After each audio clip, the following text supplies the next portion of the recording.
नमस्कार मित्रों, मैं हूं यशपाल सिंह। आप देख रहे हैं बीबी न्यूज। खबरों को देखने के लिए बने रहे मेरे साथ। आप देख रहे हैं यशपाल सिंह की रिपोर्ट आजमगढ़ जनपद से। आजमगढ़ जनपद के जहानागंज ब्लॉक प्रमुख चुनाव को लेकर के सियासत गरमा गई है। भावी उम्मीदवार बीडीसी को अपने पाले में करने के लिए अपनी पूरी ताकत झोंक दिए हैं।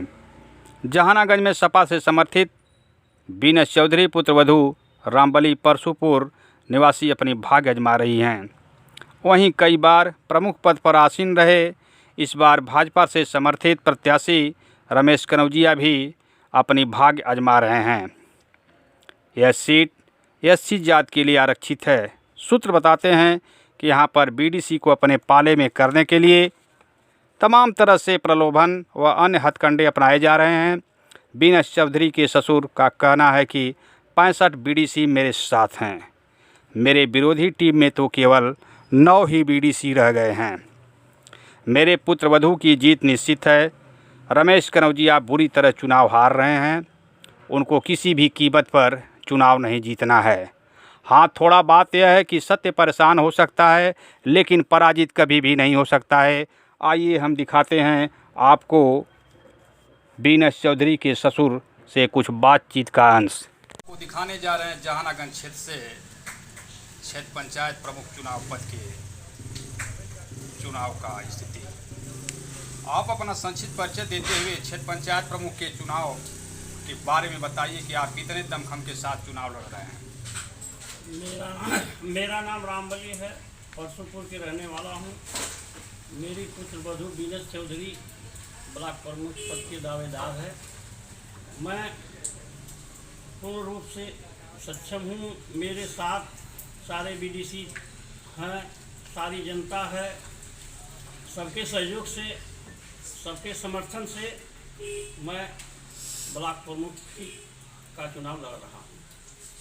आपका विरोधी बीजेपी समर्थित उम्मीदवार हैं और कई सत्ताधारी दल के नेता विधायक एमएलसी उनके साथ हैं। आप उनका मुकाबला कैसे करेंगे?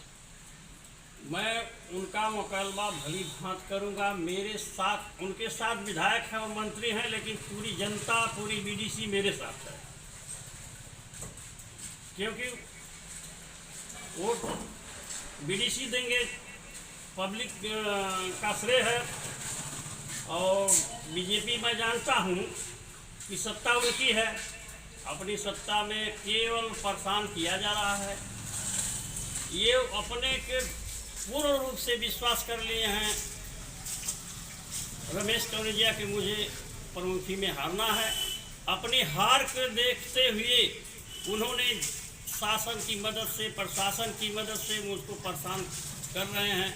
उन्होंने इस समय की बात है कि अपने जो आदमी रविंद्र नाम का गुंडा है, अरविंद पांडे परसुपुर का गुंडा है, उन्होंने सायाम परसुपुर में मूर्ति तोड़ा, जाकर के ललकार करके तोड़वाया, जिसकी समझौता मैंने करवाया कि एफआईआर न होने पाए। अज्ञात एफआईआर थाने में हुआ, लेकिन फिर भी अभी ललकार के कह रहा कि मैं मूर्ति तोड़ूंगा। उसके ऊपर जिस दिन चुनाव हुआ उस दिन दलितों को पोकिया के अपनी गोलबंद किस्म का आदमी ले जाकर के मारा और 20 दिन दलित हॉस्पिटल में रहे। किसकी मूर्ति तोड़े? अम्बेडकर की मूर्ति, अरविंद कुमार पांडे और उनके साथियों। और उन्होंने जिस दिन चुनाव था 19 अप्रैल को, उस चुनाव में 4 बजे लाठी लेकर के दलितों को घर घर में घुस करके मारे, जिसमें 2 दलित 20 दिन हॉस्पिटल में रहे। हॉस्पिटल के बाद जो है कि SC/ST का मुकदमा उसके ऊपर लगा हुआ है, लेकिन फिर भी वह थाने में बैठ करके दलाली रमेश के साथ करता है। रमेश कनौजिया जो इस समय प्रमुख के दावेदार हैं, ऐसे सातिर बदमाश को लेकर के अपने गाड़ी में बैठा करके घूम रहे हैं। और यही नहीं, यह बीजेपी के नेताओं ने मेरे खिलाफ लिख करके दिए डीएमके की यह राम समूज की मिल है, जो कि मिल का मैं बैनामा लिया और सारी जांच, जिसमें सीओ, सदर, एसडीएम सारे अधिकारियों जांच किए। मौके पर जाकर के मुझे केवल ये नहीं, ये न किसी की ज़मीन है, न किसी की मिल है, न किसी की, मैं ये सोचता हूँ कि क्या मुख्यमंत्री किसी की घर को लिख देंगे कि इनका घर है तो घर हो जाएगा? क्या माननीय मंत्री जी यशवंत के लिखने से पैड पर यह हो जाएगा कि नहीं रामबली का घर नहीं है, राम समुझ का है? ये ऐसा नहीं हो सकता। यह है अपनी हार समझ करके ऐसा किया जा रहा है। हाँ, मुझे प्रशासन से कुछ मदद मिलती है, क्योंकि प्रशासन ने जो किया कल न्याय किया, वह पक्ष में लिखा कि नहीं ये मिल रामबली की है।